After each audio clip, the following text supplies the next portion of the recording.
2025 हे वर्ष राज्यातील शेकडो शेतकऱ्यांसाठी मेटाकुटीला आणणारं वर्ष ठरलं.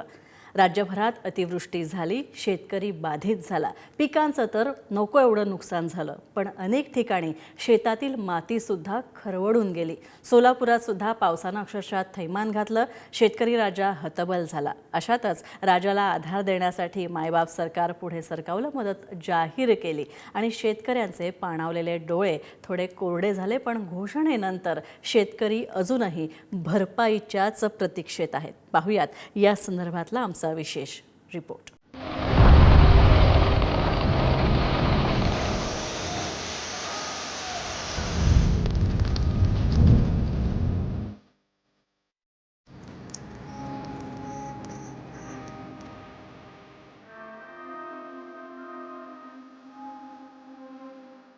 चार वेळा कागद दिले, पण एकाने बी दखल घेतली नाही.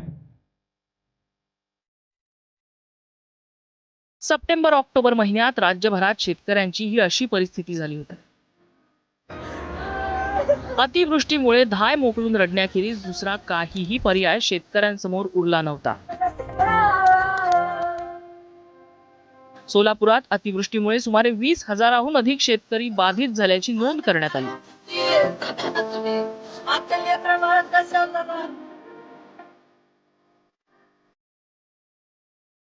या शेतकऱ्यांना आर्थिक मदतीची घोषणाही सरकारने केली. आतापर्यंत 12,000 शेतकऱ्यांना मदत पोहोचल्याचा प्रशासनाचा दावा आहे. अक्कलकोट 2,862, बार्शी 1,385, करमाळा 956, माढा 2,259, मोहोळ 2,912, पंढरपूर 84, सांगोला 10, उत्तर सोलापूर 647, दक्षिण सोलापूर 98, अपर मंद्रुप 806. ही आकडेवारी देत प्रशासनाकडून दावा करण्यात आलाय. मात्र शेतकऱ्यांचं म्हणणं वेगळंच आहे. मला आतापर्यंत 1 रुपया मिळाला. घराची पूर्व परिस्थिती, अंगावरले कपडेच फक्त आमची राहिली होती. 4 वेळा कागद दिले, पण एकाने बी दखल घेतली नाही. रडत नाही, त्याला आहे की सांगतो, तुम्ही आज स्वतः सुद्धा बघू शकता.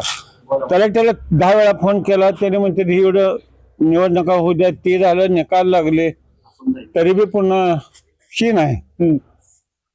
मग हे असं कुठेपर्यंत चाललं? मी 4 वेळा तळले स्वतः हातात दिले ते. काही शेतकऱ्यांना अद्याप मदतीचा रुपयाही मिळालेला नाही, तर काही शेतकऱ्यांना मिळालेली मदत ही खर्चालाही पुरत नाही अशी परिस्थिती असल्याचं शेतकरी सांगतात. आमचं एवढं मोठं नुकसान झाली, जारी गेली, गुराळ वैरण पाणी आहे. आम्ही असं रस्त्याने शिंडत होतो, वरनं पाऊस खालनं पाणी.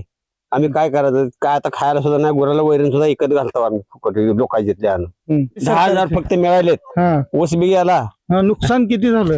80-90 पोती सिमेंट भिजली, 2 पोती ज्वारी भिजली, 2 पोती गहू भिजलं, तांदूळ पोतभर भिजलं. ऊस तर 1 एकर गेला पाण्यातच.